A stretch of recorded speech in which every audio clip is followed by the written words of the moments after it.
যে একটা গণতন্ত্রে তার নির্বাচিত প্রতিনিধির পার্লামেন্ট ছাড়া কিন্তু কোনো সমস্যার সমাধান হয় না। বর্তমান সরকারের সঙ্গে আপনার রাজনৈতিক দলগুলোর অতি দ্রুত আলোচনা প্রয়োজন, এটা আমরা বলেছি, খুব জোর দিয়ে বলছি, আবারও আজকে বললাম যে অত্যন্ত দ্রুত আলোচনা হওয়া দরকার। নাহলে হবে কি আপনার অনেক মিসআন্ডারস্ট্যান্ডিং তৈরি হয় এবং সব কিছু তো আপনার পাবলিকলি হয় না, অনেক সময় আলোচনার মাধ্যমে অনেক কিছু বেরিয়ে আসে। এখন যেটা অনেকেই অভিযোগ করছেন দখলদারি, আপনার বিভিন্ন রকম, এগুলো কিন্তু একটা ক্যাম্পেইন চলছে, কনসার্টেড ক্যাম্পেইন, এবং আমি বলতে বাধ্য হচ্ছি অত্যন্ত আবার সে আগের মতো 1-11 মতো বিএনপিকে লক্ষ্য করেই সেই কাজগুলো করা হচ্ছে। এটা আমি মনে করি যে এটা অত্যন্ত একটা অন্যায় হচ্ছে। দলের সকল নেতাকর্মীদের কাছে আহ্বান জানাবো যে তারা এমন কোনো মামলা দেবেন না যে মামলাতে কোনো সারবস্তু থাকবে না, এবং সব মামলায় কেন্দ্রীয় নেতৃবৃন্দকে আপনার জড়িত করে মামলা দেওয়া, এটাই বোধহয় সমীচীন নয়।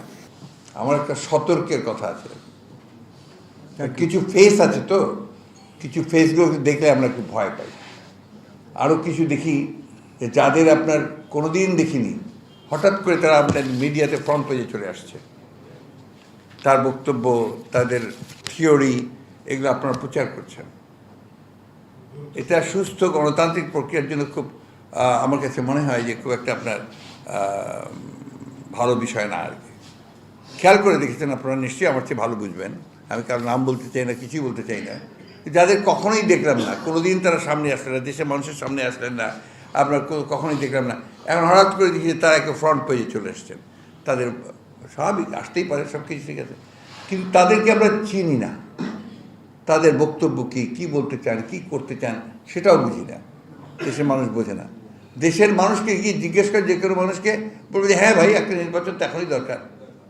কারণ বললাম তো আপনাকে, বাংলাদেশের সবচেয়ে বড় ব্যবসায়ীরা তারা মনে করছে যে অতি দ্রুত একটা elected government should be there, ব্যবসার জন্য, আপনার শিল্পের উন্নতির জন্য, অর্থনীতিকে সচল করার জন্য। খুব পরিষ্কারভাবে বলছেন তারা যে দ্য সুনার দ্য বেটার। কারণ আমদানি করবে, তারা বলে যে একটা গভর্নমেন্ট ঠিক মতো না থাকলে তো আমরা সেখানে পাঠাবো না।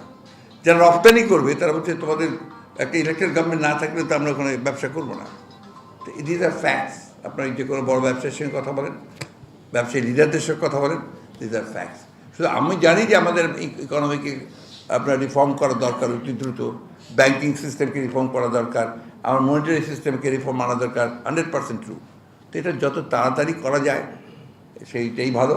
আমার পরামর্শ থাকবে ইন্টারিম গভর্নমেন্টের কাছে যে দেশের যারা একেবারে গণ্যমান্য পরিচিত এক্সপার্টস আছেন, বিশেষজ্ঞ আছেন, তাদেরকে সম্পৃক্ত করা দরকার দ্রুত কাজ করার জন্য। দরকার হলে বিভিন্ন কমিটি করে তারা এগুলো সব দ্রুত কাজ করতে পারেন।